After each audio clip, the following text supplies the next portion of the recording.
C programming এর Bangla video টিউটোরিয়ালে আপনাদের সবাইকে স্বাগতম। আমি মোহাম্মদ শরীফ চৌধুরী।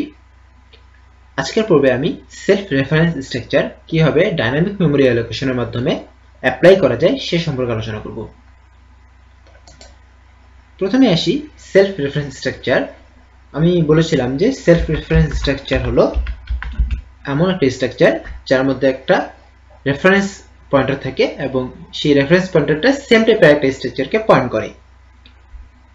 Start my structure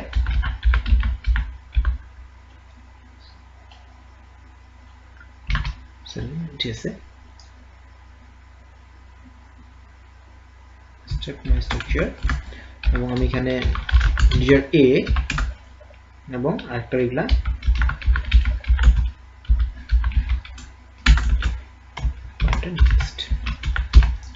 আচ্ছা, এখানে আমি স্টার্ট মাই স্ট্রাকচার টাইপের একটা ভেরিয়েবল ডিক্লেয়ার করেছি, একটা স্ট্রাকচার ডিক্লেয়ার করেছি যার দুটো মেম্বার, একটা হচ্ছে ইন্টিজার এ আর একটা হচ্ছে সেম টাইপের একটা পয়েন্টার।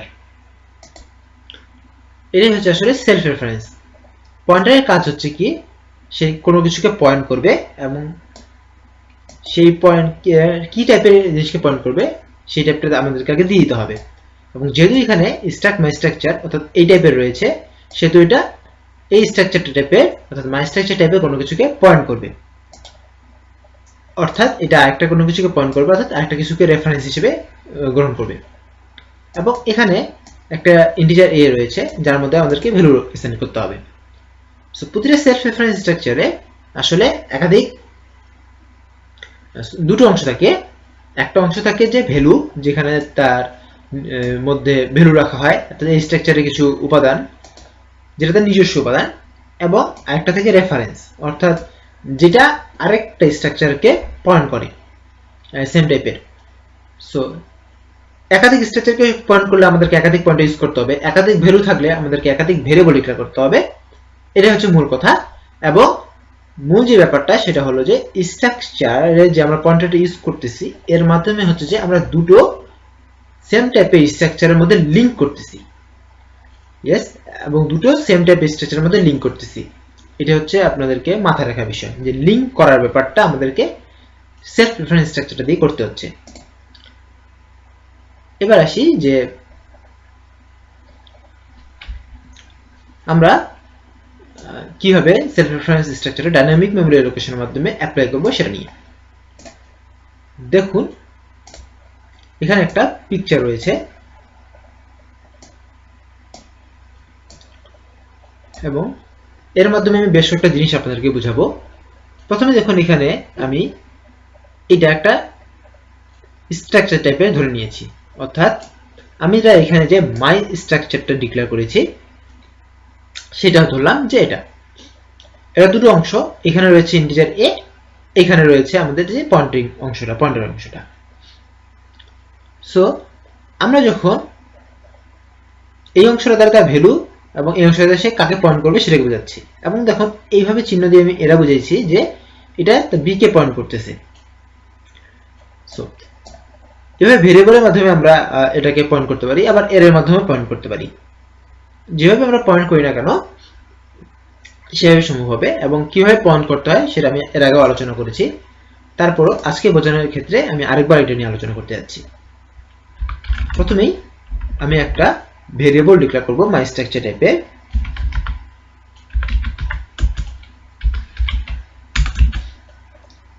এ B C D E declare করলাম। তার আগে আমি এখানে জাস্ট একটা প্রিন্ট ফাংশন লিখব।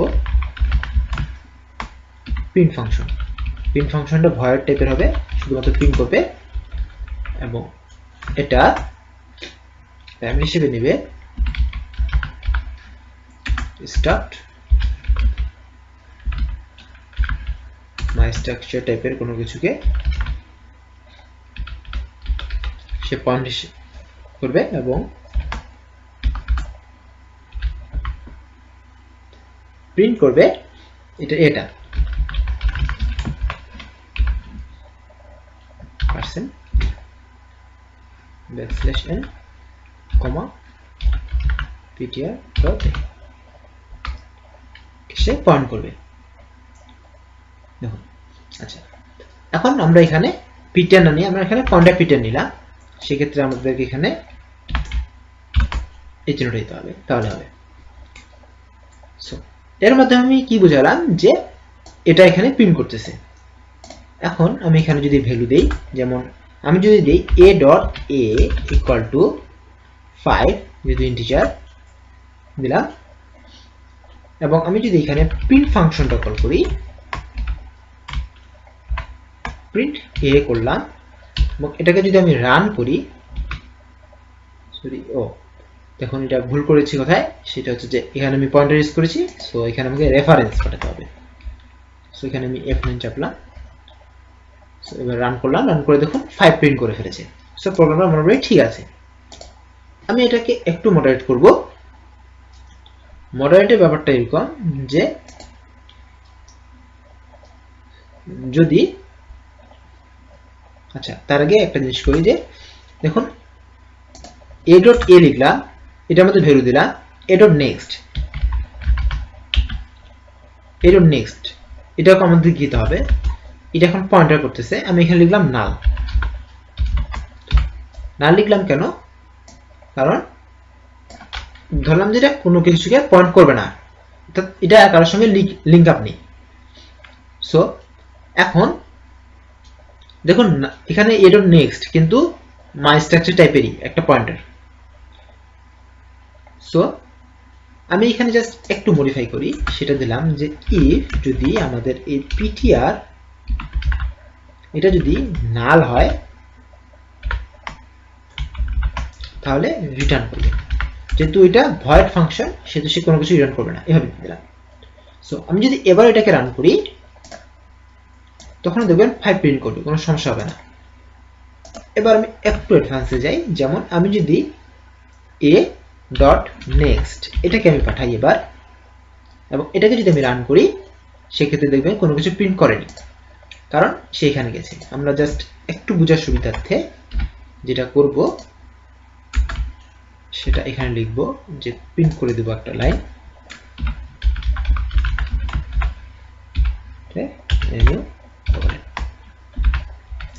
জাস্ট আমি একটা লাইন প্রিন্ট করে দিলাম। এবার আমি এটাকে রান করলাম,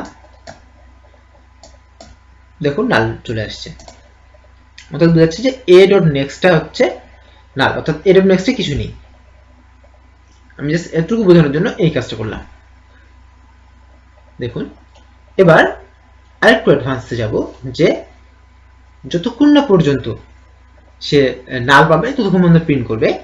এই কাজটা আমরা রিকারশনের মাধ্যমে করতে পারি। কিরকম, যে আমি এখানে জাস্ট যদি এই ফাংশনটাকে এবার কল করি এইভাবে, প্রিন্ট a নেক্সট, দেখুন আপনারা বুঝছেন কিনা, এটা যদি বুঝতে চান তাহলে অবশ্যই আপনাকে যে কাজটা করতে হবে যে রিকারশন ভালোভাবে জানতে হবে। সো আচ্ছা, আপনারা যদি অসুবিধা হয় আপনারা লুপ দিয়ে করতে পারে, লুপ দিয়ে করতে গেলে এভাবে করতে পারবেন যে while ptr নাল, এই কাজটাও করতে পারেন, সমস্যা নেই।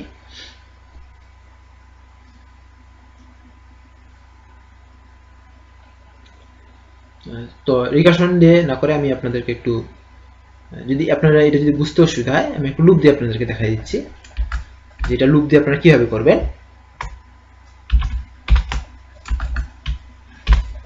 যদিও এটা রিকারশন দিয়ে বোঝাটা একটু বেশি সহজ। আচ্ছা, এই কাজটা আপনারা এতটুকু অংশ বাদ দিয়ে আপনারা লুপ দিয়েও করতে পারেন। যেমন আপনি লিখতে পারেন এভাবে যে while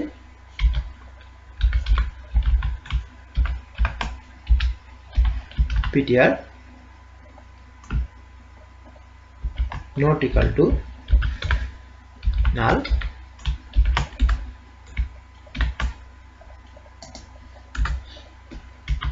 ptr null printed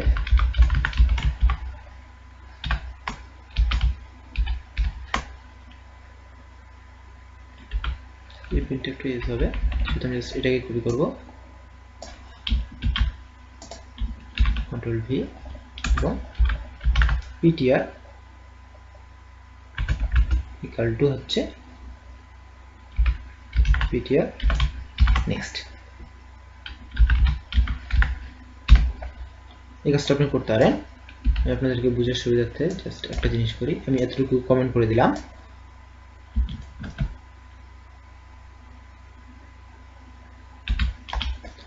সম্পূর্ণ কমেন্ট করে দিলাম এবং এখানে যদি আমি এ দেই এবং এটাকে যদি রান করি,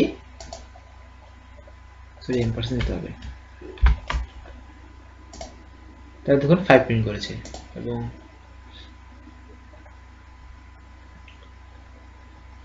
হ্যাঁ 5 প্রিন্ট করেছে। আর আপনি যদি এখানে জাস্ট এটা ইউজ করেন যে হয় 1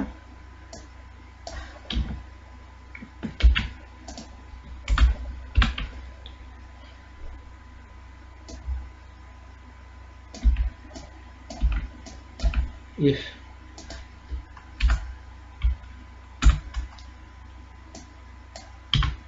ptr equal to null break।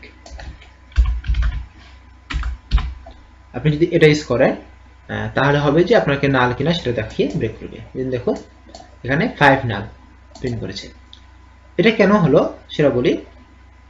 এটা আসলে আমি যে কাজটা করতে চেয়েছি যে আমি একটা ফাংশনের মাধ্যমে আমি সিরিয়ালি সিকোয়েন্সিয়ালি যতগুলো কানেক্টেড থাকবে সবগুলো প্রিন্ট করে দেখাবো। যেমন আমি যখন এ পাঠিয়েছিলাম তখন হয়েছিল এ পাঠানো মানে কি, আমি এটা রেফারেন্সটা এই ফাংশনে পাঠালাম পিটিআর এর মধ্যে, তাহলে পিটিআরটা হয়ে গেল কি এখন এ হয়ে গেল। সো প্রথমে চেক করলো যে এটা কি নাল কিনা, না এ তো নাল না, কারণ এর মধ্যে একটা ভ্যালু রয়েছে এবং এর একটা নির্দিষ্ট জায়গা নিয়ে রয়েছে, সেহেতু সে এই কন্ডিশনের মধ্যে গেল না। তারপর কি করলো, প্রিন্ট করলো পিটিআর এ। পিটিআর এটা প্রিন্ট করলো, পিটিআর এটা প্রিন্ট করলো এই কারণে যে আমি সরি পিটিআর এটা হচ্ছে যে কি এ ডট এ, সো এটা হচ্ছে 5, সো সেক্ষেত্রে আমাদেরকে যে 5 প্রিন্ট করে দেখিয়েছে। তারপর পিটিআরটা চেঞ্জ হয়ে গেল PTR dot next. PTR dot নেক্সটটা কি, এটা হচ্ছে নাল। লুপের কাজ শেষ, লুপটা ঘুরে গেল 1 আসলো, অর্থাৎ এখানে কন্ডিশন আসবে যখন দেখলো যে পিটিআর ইকুয়াল টু নাল কিনা। হ্যাঁ পিটিআর ইকুয়াল টু নাল, কারণ পিটিআর ডট নেক্সটটা হচ্ছে নাল, এটা ছিল, এটা যখন পিটিআর এর মধ্যে চলে আসছে তখন এই পিটিআরটা হয়ে গেছে নাল, এবং যখন আমাদের কন্ডিশনটা ট্রু হয়েছে তখন প্রিন্ট করে দেখেছে নাল নাল ব্রেক। এটা আপনারা এটা রিকারশন দিয়ে করতে পারেন, তবে রিকারশন দিয়ে বুঝতে অনেকেরই অসুবিধা হয়। আমি যেটা সাজেস্ট করবো যে আপনারা অবশ্যই রিকারশন ট্রাই করবেন, কারণ আপনারা যদি রিকারশন না করেন তো ভবিষ্যতে আপনাদের অ্যালগরিদমে অনেক জায়গায় বুঝতে অসুবিধা হবে। এবং সবথেকে যে ব্যাপারটা যে রিকারশন বারবার ট্রাই করা উচিত, এবং এই রিকারশন যত আপনারা কনফিডেন্টের সঙ্গে করতে পারবেন তত দেখবেন যে প্রবলেম সলভ করতে পারবেন। এবং রিকারশনের মাধ্যমে প্রবলেম সলভ করতে অনেক কম কোড লিখতে হয়। যেমন এটা যদি আমরা সিকোয়েন্সিয়ালি যদি না প্রিন্ট করে প্রথমে নাল তারপর 5 প্রিন্ট করতে যেতাম, লুপ দিয়ে করতে গেলে অনেক কেঁচা লাগতো, কিন্তু রিকারশন দিয়ে খালি জাস্ট এই লাইনটা যদি আপনি জাস্ট আগে দিয়ে দিলে দেখবেন সেই অনুসারে প্রিন্ট করবে। বা লুপ দিয়ে করে দেখবেন যে অনেক কষ্ট করতে হবে। সো যাই হোক, আমি এখন ওই ব্যাপারে যাব না, আমি যেটা আলোচনা করতেছি এতটুকু অংশ রাখলাম।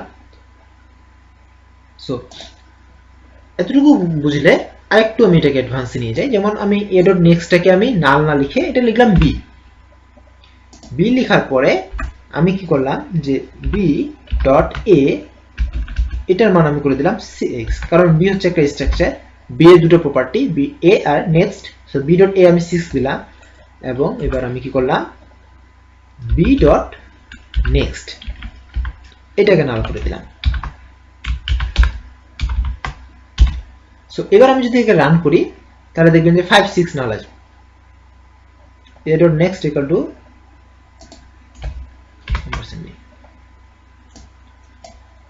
এবং b dot next sorry run করি, দেখুন 5 6 নাল আসছে। কারণ কি, কারণটা হচ্ছে যে ওই একই এ এখানে যাওয়ার ফলে এই ফাংশনে যাওয়ার ফলে হয়ে গেছে কি পিটিআরটা এখন এ কে রিপ্রেজেন্ট করতেছে। এখন দেখুন প্রথমে আসলো যে চেক করলো যে এ তো নাল না, এ নাল কি না নাল না, সো এখানে কন্ডিশনের মধ্যে গেল না, কি করলো এর এ প্রিন্ট করলো, তাহলে এ ডট এ হচ্ছে 5, সেক্ষেত্রে 5 প্রিন্ট করলো। প্রিন্ট করার পর কি করলো পিটিআর নেক্সটে চলে গেল পিটিআরটা। তো পিটিআর ডট নেক্সটটা কি বি, তো এখন পিটিআর হচ্ছে বি, আবার এখানে আসলো পিটিআর তো বি, পিটিআর কিন্তু নাল না, সেক্ষেত্রে আবার এই কন্ডিশনের মধ্যে গেল না। এবার কি করলো, বি ডট এ প্রিন্ট করলো 6, তারপর বি ডট নেক্সট হচ্ছে নাল, পিটিআর মধ্যে চলে আসলো নাল। এবার এখানে চলে আসলো হ্যাঁ পিটিআর ইকুয়াল টু নাল, সেহেতু সে নাল প্রিন্ট করে ব্রেক করে দিল এবং এই যে কাজ হয়ে গেল। সো এতটুকু যদি বুঝে থাকেন তাহলে তো নিশ্চয়ই সেলফ রেফারেন্স স্ট্রাকচার কিভাবে একটা একটাকে পয়েন্ট করতেছে সেটা বুঝতে পারবেন। এটাকে আপনারা এর সাহায্যে পয়েন্ট করতে পারেন, তখন a1 a2 দিয়ে করতে হবে। সো এখন যে ব্যাপারটা সেটা হলো যে আপনি যদি ভেরিয়েবল দিয়ে করেন অথবা এর দিয়ে করেন, সেক্ষেত্রে যে সমস্যাটা হচ্ছে সেটা হচ্ছে আপনার কতটুকু ভেরিয়েবল লাগবে সেটা আপনি নিশ্চিত না। আপনার 5টা রাখতে পারে, 10টা রাখতে পারে, 100টা রাখতে পারে। যদি আপনারা একটু বেশি হয় সেক্ষেত্রে তো আপনি ভেরিয়েবল ডিক্লেয়ার করবেন না, এরে ডিক্লেয়ার করে করবেন। কিন্তু এরে ডিক্লেয়ার করে আপনি 500টা এরে ডিক্লেয়ার করলেন, কিন্তু দেখলেন যে আপনার লাগতেছে 50টা, হিউজ পরিমাণে ওয়েস্ট হচ্ছে, মেমোরি খরচ হচ্ছে। এই কাজটা তো করা যাবে না। ডাইনামিক মেমোরি অ্যালোকেশনে যে মূল কথাটা যে আমরা ওয়েস্ট করবো না কোনো কিছু, মেমোরিটা লস করবো না, আমরা যতটুকু দরকার ততটুকু করব। এবং এই কাজটা কিভাবে করতে হবে সেটা জিনিসটা আমি আপনাদেরকে দেখাবো। দেখুন, প্রথমে যখন আমাদের কোনো ভেরিয়েবল থাকবে না, অর্থাৎ আমাদের কোনো উপাদান দরকার নেই, এখানে আমাদের কি কয়টা 5টা আছে, আমরা ইউজ করেছি কয়টা, এ বি দুটো ইউজ করেছি। সো আমরা বাকি 3টা কিন্তু ওয়েস্ট হয়ে গেছে, কোনো প্রকার দরকার হয়নি।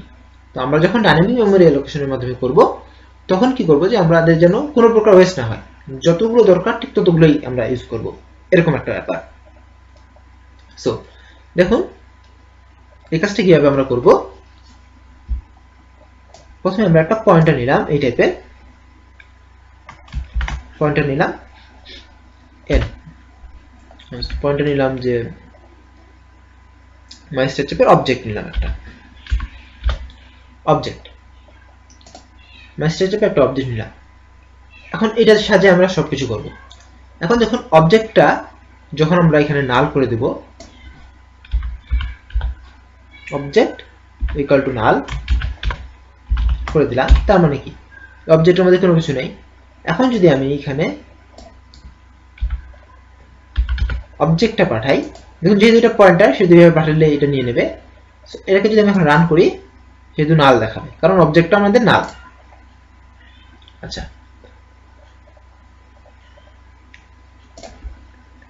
এখন দেখুন এই জিনিসটা, এটা বোঝার উপায়, যখন আমাদের কোনো ভেরিয়েবলের দরকার হচ্ছে না, যেমন এই ক্ষেত্রে আমাদের কোনো ভেরিয়েবল দরকার হচ্ছে না, এই ক্ষেত্রে আমাদের অবজেক্টটা হলো নাল, অর্থাৎ এটা সম্পূর্ণটা হচ্ছে নাল। এখন আমাদের যখন একটা এলিমেন্ট থাকবে তখন কি হবে, তখন হবে এটার মধ্যে একটা ভ্যালু থাকবে, কিন্তু এটা যাকে পয়েন্ট করবে সেটা হবে না। এবার আমাদের যখন দুটো থাকবে তখন কি হবে, একটা একটাকে পয়েন্ট করবে এবং পরেরটা যাকে পয়েন্ট করবে সেটা হবে না।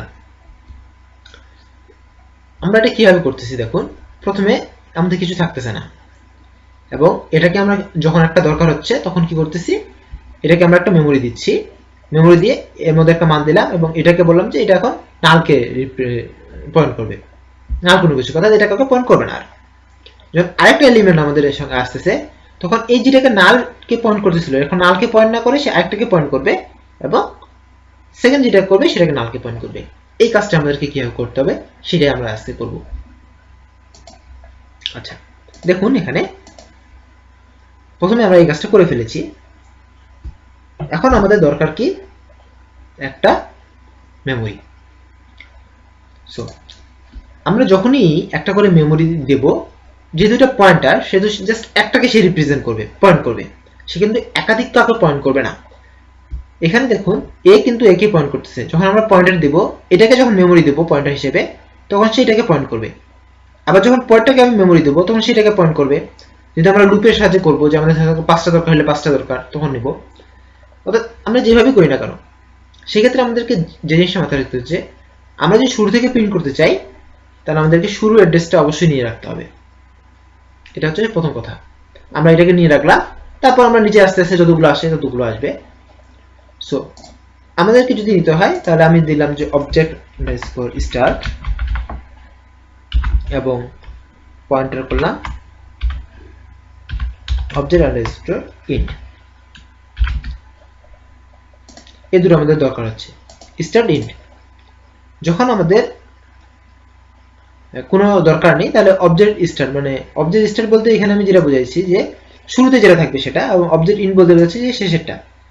যখন আমাদের কোনো কিছুই নেই, তাহলে শুরুও যেটা শেষও যেটা, সেটা দুটোই হচ্ছে নাল। তাহলে অবজেক্ট আন্ডারস্কোর স্টার্ট, কিন্তু আমাদের শুরুও কিছু নেই, এবং অবজেক্ট আন্ডারস্কোর ইন্ট, দুটো না। এর কারণ কি, আমাদের প্রথমটাও না পরেরটাও না। এখন আমরা কি করব, যে একটা করে মেমোরি ক্রিয়েট করব। সো ধরলাম যে এবার এটাকে আমি একটা অবজেক্ট নিলাম। অবজেক্ট নিলাম কেন, যে আমরা অবজেক্টের মাধ্যমে একটা একটা করে মাই স্ট্রাকচার টাইপের ভেরিয়েবল ক্রিয়েট করব। আমরা ডাইনামিক মেমোরি অ্যালোকেশনের মাধ্যমে এটা করব, এবং এটার জন্য আমরা ইউজ করব ম্যালক ফাংশন। তো ম্যালক ফাংশনের মাধ্যমে আমরা কিভাবে করতে পারি সেটা দেখি। ম্যালক ফাংশনের মাধ্যমে আমরা যেভাবে করতে পারি সেটা হচ্ছে যে প্রথমে আমরা যে কাজটা করি, যে কোন পয়েন্টারের মধ্যে, এটা একটা পয়েন্টার নিব, সেই পয়েন্টারটা লিখি আগে। এখানে অবজেক্ট লিখলাম, অবজেক্ট ইকুয়াল টু, তারপর আমাদেরকে লিখতে হয় ম্যালক, ম্যালক ফাংশন লিখতে হয়। ম্যালক ফাংশনের মধ্যে যেটা থাকে যে আমাদেরকে সাইজ দিয়ে দিতে হয়। সো যেহেতু আমরা একটা করব, তাহলে এখানে জাস্ট আমরা লিখবো সাইজ অফ কি স্ট্রাক্ট মাই স্ট্রাকচার টাইপের।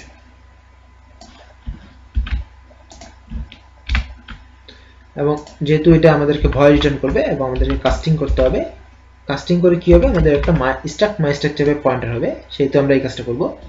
এই কাজটা করলে কি হবে, যে এই অবজেক্টটা এখন আর নাল থাকবে না। দেখুন যে জিনিসটা, আমি প্রথমে এখানে অবজেক্ট একটু নাল করে দিলাম, এবং আমি যখন এখানে যদি প্রিন্ট ফাংশনটা কল করি, এখানে যদি আমি প্রিন্ট ফাংশনটা কল করি, সরি এইভাবে প্রিন্ট না, প্রিন্ট লিখে আমি যদি এখানে অবজেক্ট লিখি, বা এটাকে যদি আমি রান করি, এটাকে আমি রাখলাম প্রথমে এখানে, দেখুন এটা নাল আসছে। আবার আমি এটাকে এবার উঠে দিলাম, এবার এটাকে যদি আমি রান করি, দেখুন এটা ইনফিনিটি ভাবে চলতে আছে, মানে কি পরেরটা নাল না। ইনফিনিটি ভাবে চলার কারণটা হচ্ছে যে এটাকে যাকে পয়েন্ট করতেছে, নেক্সট কাউকে পয়েন্ট করতেছে, এই পয়েন্টিংটা আমি দিয়ে দেনি, এবং যাকে পয়েন্ট করতেছে সেটা নাল আসতেছে না। এভাবে নাল দিয়ে দেওয়া আলাদা, এবং এভাবে আমি যেটা ডিক্লেয়ার করেছি এটা কিন্তু কাউকে পয়েন্ট করতেছে না, এটা কিন্তু আলাদা একটা ব্যাপার। এবং এটা কিন্তু ঠিক এই নালের ভ্যালু পাচ্ছে না, এটা একটা গার্বেজ ভ্যালু পাচ্ছে বলে ইনফিনিটি লুপে চলতেছে। কারণ কি, যে এই অবজেক্টটা যখন আসতেছে এটা কিন্তু নাল না, এইখানে এটা নাল, সেহেতু প্রথমেই নাল আসবে, যে সেহেতু প্রথমেই নাল আসতেছে, কারণ আমি এখানে এই অবজেক্ট একটু নাল দিয়ে দিয়েছি। কিন্তু যখন আমি অবজেক্টের মধ্যে কোনো কিছু দিয়ে দিলাম ম্যালকের মাধ্যমে, এটা অ্যাড্রেস পেয়ে গেল, তখন এটা কিন্তু আর নাল থাকলো না। এবং নাল না থাকার কারণে কি হলো, যে এটা এখানে আসে নাল পাচ্ছে না, এবং এটা নেক্সট যাকে পয়েন্ট করতেছে সেটা একটা গার্বেজ কাউকে পয়েন্ট করতেছে, যেটা নাল না। সো সেই জন্য ইনফিনিটি লুপে ঘুরতেছে। সো যাই হোক, আমরা একটু অত বেশি কিছু যদি যাবো না, আমরা যদি এখানে শুধুমাত্র এই কাজটা করি, যে অবজেক্ট, এখানে যদি আমরা এই নেক্সট এটাকে ইকুয়াল টু যদি নাল করে দেই, সেহেতু প্রথমটা না, অবজেক্ট নেক্সট নাল, এটা যেটা হবে সেটা হচ্ছে, দেখুন নাল এটা আসছে, তারপর নাল আসছে। নাল আসছে কেন, কারণ এই নালটা হচ্ছে যে এই অবজেক্টে, তারপর এখানে একটা ভ্যালু আসছে, এটা গার্বেজ মান আসছে, কারণ আমি অবজেক্ট এর মান অ্যাসাইন করিনি। তারপর এটা যখন কল করার পরে অবজেক্ট নেক্সট কে কল করছে, যেটা নাল, সেটা নাল চলে আসছে। আচ্ছা, এভাবে গেল আমাদের একটা ভ্যালু কে অ্যাসাইন করা। এভাবে যদি একাধিককে চাই, ধরলাম যে আমরা n সংখ্যক এই কাজটা করব, সেক্ষেত্রে আমি কি করব, দেখুন এই কাজটা কিন্তু আমাদেরকে প্রতিটাতেই করতে হবে। যখন এখন আমরা এই কাজটা করব, while n মাইনাস মাইনাস সংখ্যকবার,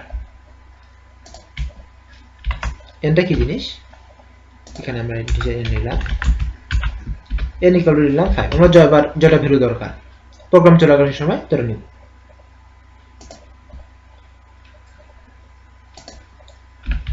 এবং আমি যে কাজটা করব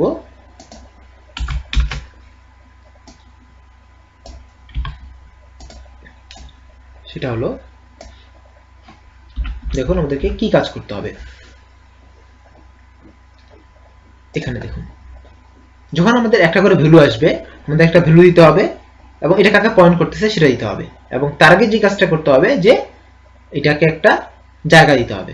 অর্থাৎ যখন আমরা একটা নতুন করে ভ্যালু আসতেছে, একটা থেকে 0 থেকে যখন একটা ভ্যালু আসতেছে, তখন কি করতে হচ্ছে, একটা জায়গা দিতে হচ্ছে, এর মধ্যে মান দিতে হচ্ছে, এবং এটা কাকে পয়েন্ট করবে, নালকে পয়েন্ট করতেছে সেটা দিয়ে দিতে হচ্ছে।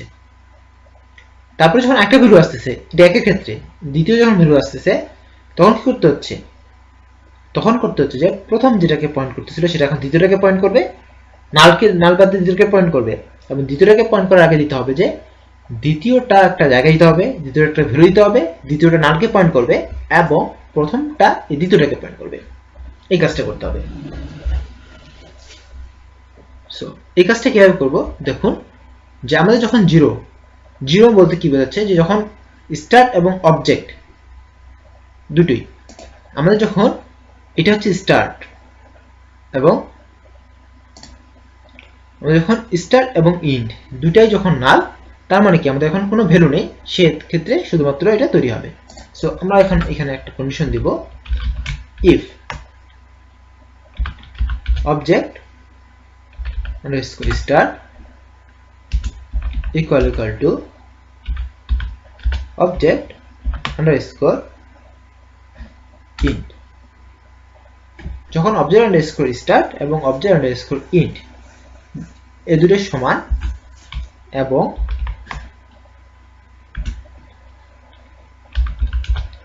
object underscore start এটা equal to হচ্ছে না, তার মানে কি object underscore start না হলে এখন object underscore int নাল হয়ে যাবে। যখন আমাদের এটা হবে, তখন আমাদের যে কাজটা করতে হবে সেটা হলো যে একটা আমাদেরকে অবজেক্ট ক্রিয়েট করতে হবে। তখন আমাদেরকে একটা অবজেক্ট ক্রিয়েট করতে হবে, এবং কি হবে, object underscore start equal to object underscore int equal to object, দুটো এখন অবজেক্ট হয়ে যাবে। কারণ কি, এটাই এখন স্টার্ট, এটাই এখন ইন্ট। দেখুন প্রথমে দুটাই স্টার্ট ইন্ট কিছু ছিল না, দুটো নাল ছিল, তারপর এখন এটা স্টার্ট হয়ে গেল, এটা ইন্ট হয়ে গেল, এবং আমরা একটা অবজেক্ট তৈরি করে ফেললাম। এবং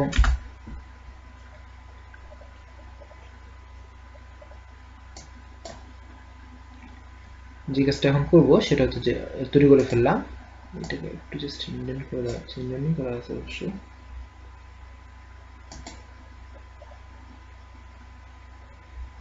আচ্ছা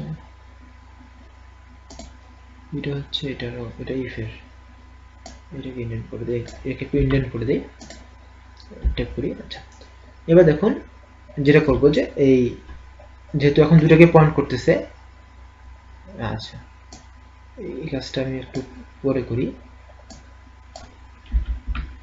তার আগে আমি স্ট্যান্ডার্ড নিয়ে যাই, object dot A equal to আমি দিলাম 5,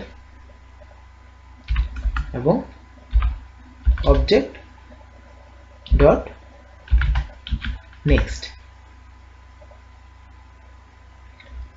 object dot next equal to হচ্ছে, যখন আমাদের দুটোই হচ্ছে তখন একটা আসলো এবং একটা নাল হয়ে গেল। এখন দেখুন এলস ইফ যদি না হয়, সেকেন্ড কন্ডিশনটা কি, আমাদের যখন দ্বিতীয় নম্বর কন্ডিশনটাতে আসবে তখন হবে যে স্টার্ট এবং ইন্ট দুটোই একই, তাহলে object dot start equal to object dot int, কিন্তু কোনোটাই নাল নয়, কিন্তু দুটো একই এখন, কিন্তু কোনোটা নাল নয়।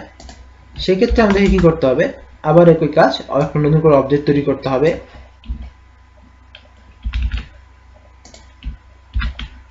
একটা নতুন করে অবজেক্ট তৈরি করতে হবে, এবং অবজেক্ট নাল স্ট্রাকচার হবে, অবজেক্ট ডট নেক্সট স্ট্রাকচার হবে নাল, কাজ শেষ। এখন দেখুন একটা নতুন অবজেক্ট তো সবসময় তৈরি করতেই হবে। দ্বিতীয়টার ক্ষেত্রে কি হবে যে এই প্রথম কন্ডিশনার দিয়ে আমরা একটা স্ট্রাকচার তৈরি করেছি, দ্বিতীয় কন্ডিশনার দিয়ে আমরা একটা থেকে দুটো তৈরি করব।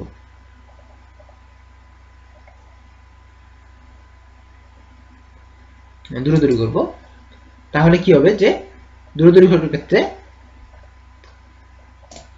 আমাদের আগে যেটা ছিল যে অবজেক্ট ডট ইন্ট যেটা ছিল, এটা এখন তাকে পয়েন্ট করবে, অবজেক্টকে পয়েন্ট করবে।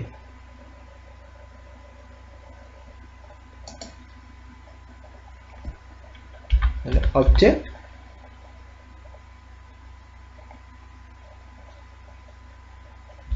ডট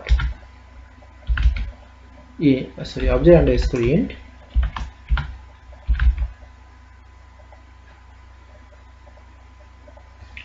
অবজেক্ট আন্ডারস্কোর ইন্ট এটা এখন তাকে পয়েন্ট করবে,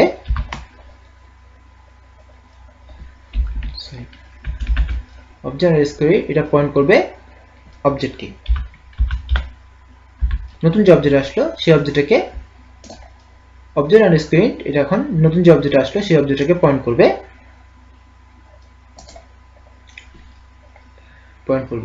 এবং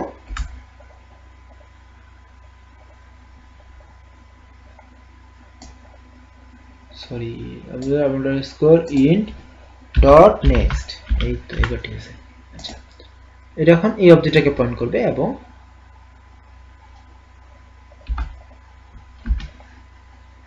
যেটা হবে সেটা হচ্ছে যে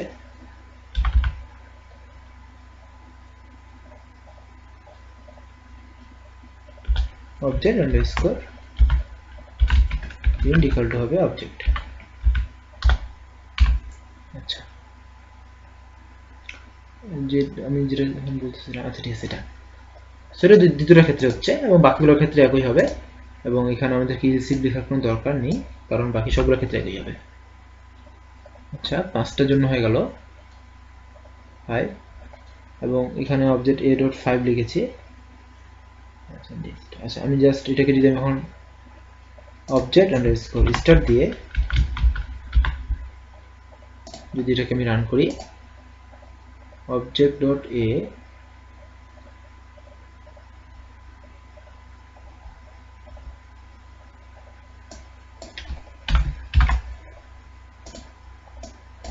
সব পয়েন্টার তো কাজই করবে না, এগুলো হচ্ছে সব পয়েন্টার, সেহেতু আমাদেরকে ডট অপারেটর দিয়ে কাজ করবে না।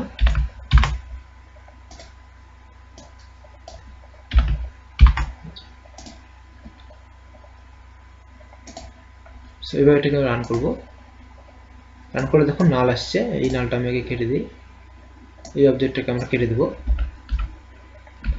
আচ্ছা, এবার আমরা এটা রান করি, দেখুন 5টা নাল আসার পরে 5 আসার পরে নাল আসছে। 5টা 5 কেন আসছে? কারণ এই যেখান থেকে 5 গুলো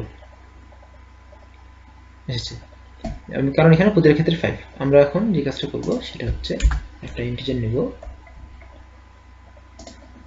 n, x নিলাম, এখানে আমরা স্ক্যান করে নেব %d, m%x, এই হচ্ছে x।